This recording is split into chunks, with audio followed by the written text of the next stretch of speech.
Hello everyone. In this video, we will review how to compute statistics from a Pandas data frame. Most of the functionality is the same as we used in computing statistics from a series.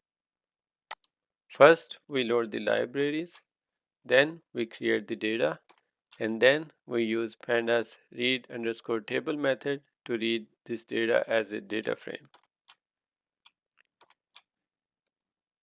We can use the describe method to compute the summary statistics.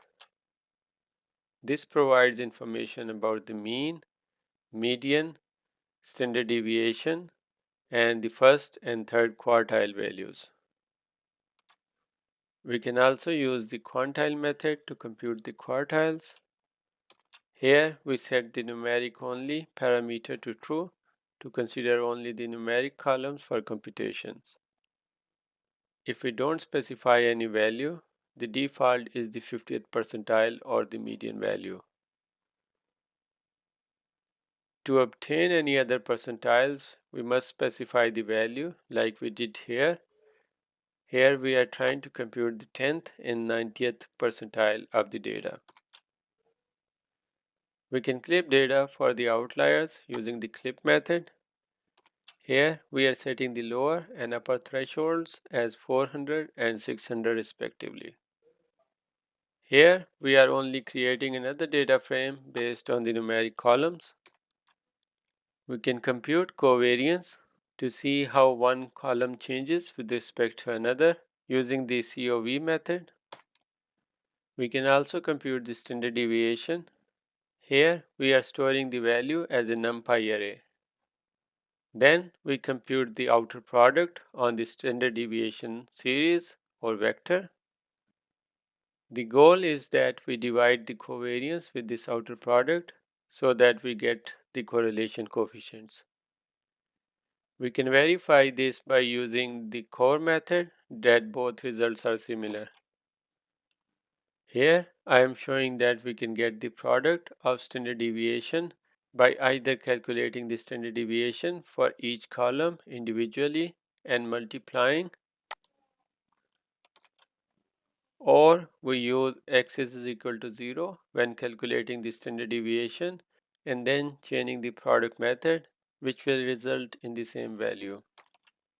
We can also calculate the interquartile range, which is often used to identify and remove outliers. For that, we write a function which takes a column, then we compute the 25th and 75th percentiles, from which we compute the interquartile range. Then we set the lower bound and upper bound using the criterion, that is first quartile minus 1.5 times the interquartile range for the lower bound, and the third quartile plus 1.5 times the interquartile range for the upper bound.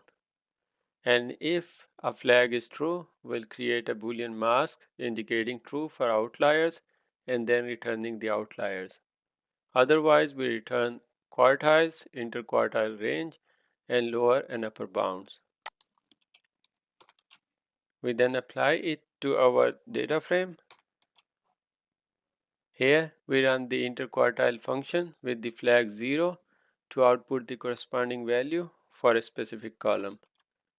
As we can see, in this data, we didn't find any outliers as per the specified criterion. Next, we create another data frame with data which contains an outlier.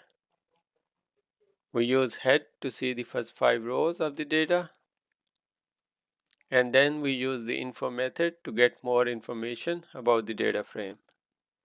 Here we can see that there are 90 entries with one column, and all 90 entries are non-null, and the data type is int64.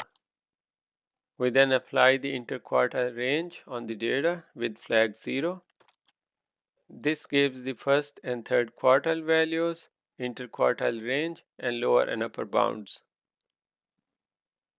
If we see the type of data, it's a series, and if we plot a histogram on the data, we can see the vertical lines here are the lower and upper bounds based on the quartile based criterion, and we can see there is an outlier that is lying outside our threshold values. Here we are applying the interquartile range function on the data, and then we are applying the interquartile range function to our data frame to get the Boolean array for the outliers. And if we look at our data frame now, from here we can see there is at least one outlier in the data. Finally, we use the log method and the outlier column, which is a Boolean array, to extract the outlier values. And here we can see the outlier value has an index of 89 and the value is 1441. Again, there is much more we could do to get statistics of a dataset in Pandas. Please keep watching and don't forget to subscribe to my channel. See you all in the next video. Thank you.